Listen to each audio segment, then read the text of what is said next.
السلام علیکم، کیسے ہیں آپ سب؟ امید کرتی ہوں خیریت سے ہوں گے۔ آج کی ہماری کہانی ہے درد دل۔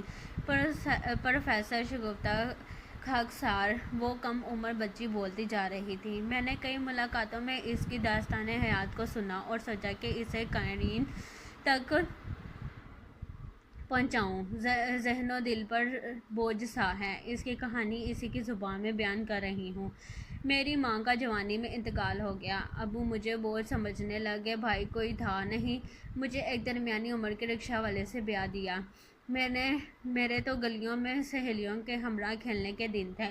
جب مجھے معلوم ہوا کہ اب کھانا بھی پکے گا اور مٹھائی بھی آئے گی تو پیٹ بھرنے اور نیا جوڑا ملنے کے تصور سے بے حد خوش ہوئی اور خوشی خوشی چند دن پیٹ بھر کر کھانا کھایا۔ میرے میکے میں تو غربت کا راج تھا۔ ابا کسی طرح مانگ تانگ کر 2 روٹیاں اور بچا ہوا کھانا لے آتے، وہی رات گزارنے کے لیے کافی تھا۔ جاری ہے۔ خیر، مجھے شادی کے فوراً بعد پتہ چلا کہ میں ماں بننے والی ہوں۔ شوہر کا رکشہ خراب ہو گیا اور وہ گھر بیٹھ گئے۔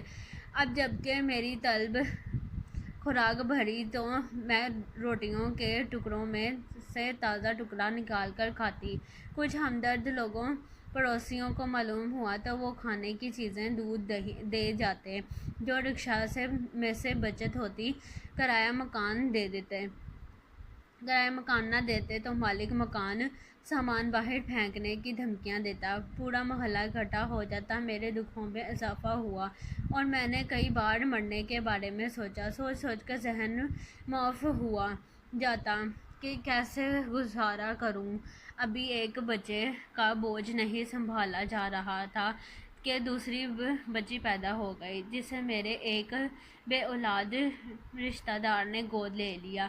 راتوں کو اٹھ کر میں تڑپتی اور روتی، خود سے باتیں کر کے خود ہی سو جاتی کہ چلو بچی دودھ تو پیتی ہوگی، آرام سے رہ رہی ہوگی۔ پرورش میں نے کیا کرنی تھی؟ مجھے خود کون سا کوئی عقل سمجھ تھی؟ ماں کی ممتا کو سلا دیتی۔ فاقوں پر فاقے ہونے لگے۔ میرے دن مانگ تانگ کر گزرنے لگے۔ رکشہ کبھی خراب ہوتا اور کبھی ٹھیک ہو جاتا۔ میں مایوس نہیں ہوئی اور دعا کرتی رہی۔ غربت اور مایوسی کے سائے اور گہرے ہو گئے۔ چند آپ جیسے لوگوں نے سمجھایا، تمہارا سسرال کراچی میں ہے، تم کراچی چلی جاؤ، وہاں کاروبار بھی مل جائے گا اور بچوں کا دودھ کپڑا بھی۔ ملتان میں جنہیں مخیر حضرات ہیں، ان کو اب میں کیسے کہوں کہ میرے گھر میں ایک چراغ اور جلنے والا ہے؟ خیر سے میں پھر سے امید سے تھی۔ اس کے حالات جاننے کے بعد میں نے اور دوستوں نے وہیں بیٹھے سوچا کہ ان کو کوئی یہ بتانے والا نہیں کہ تمہیں بہت سے لوگ پناہ دیتے، گھر بھی رہنے کو دیتے، لیکن اب یہ جو فیملی میں اضافہ در اضافہ ہو رہا ہے، اس کے ذمہ دار لوگ ہیں۔ ڈاکٹرز ہیں یا تم اور تمہارا میاں۔ وہ رونے لگی۔ مجھ سے جو بن سکا کرتی رہی، تسلیاں بھی دیتی رہی اور ملنے والیاں بھی سمجھاتی رہیں کہ آپ خاندانی منصوبہ بندی پر عمل کریں۔ وہ کہتی ہیں، میں نے سنا تھا کہ جو روح جو اس دنیا میں آتی ہے، خدا اس کے کھانے اور پرورش کی ذمہ داری بھی لے لیتا ہے، لیکن میں اپنے حالات کا ذمہ دار کسے ٹھہراؤں؟ بہت ہی دردناک باتیں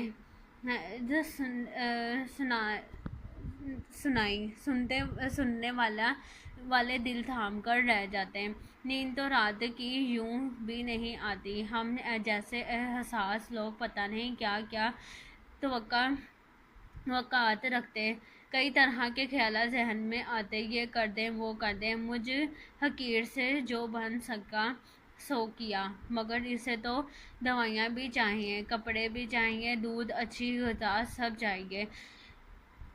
کچھ سوچ کر میں نے اسے کہا، میں تمہیں یہاں کی مشہور رہنما صدر لیڈیز کلب، جو بہت درد مند دل رکھتی ہیں اور نام ہے بیگم فرح مختار صاحبہ، ان کے پاس لے جاتی ہوں۔ تم 1-2 سال جب تک بیٹا بڑا نہیں ہو جاتا ان کی سرپرستی میں رہو، وہاں سب طرح کی پناہ ملے گی۔ شوہر آپ کے کسی سرائے میں رہ لیں اسی طرح میری کچھ دوست اور عزیز بھی رکھنے کو تیار ہیں۔ اچانک اس کے آنسو بند ہو گئے اور کہانی بھی ختم ہو گئی۔ ہم نے سوچا کسی کا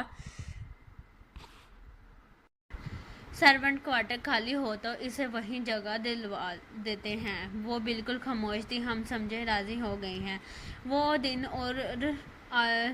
وہ دن اور آج کا دن وہ لیڈیز پارک میں کبھی نہیں آئی۔ بس میرے پاس اس کا فون نمبر موجود ہے۔ اللہ پاک سے دعا کرتی ہوں کہ اس کے مسائل کم ہو جائیں، لیکن اس کے لیے دل بے چین رہتا ہے۔ آپ لوگ مجھے بتائیے کہ درد دل کا کیا کروں۔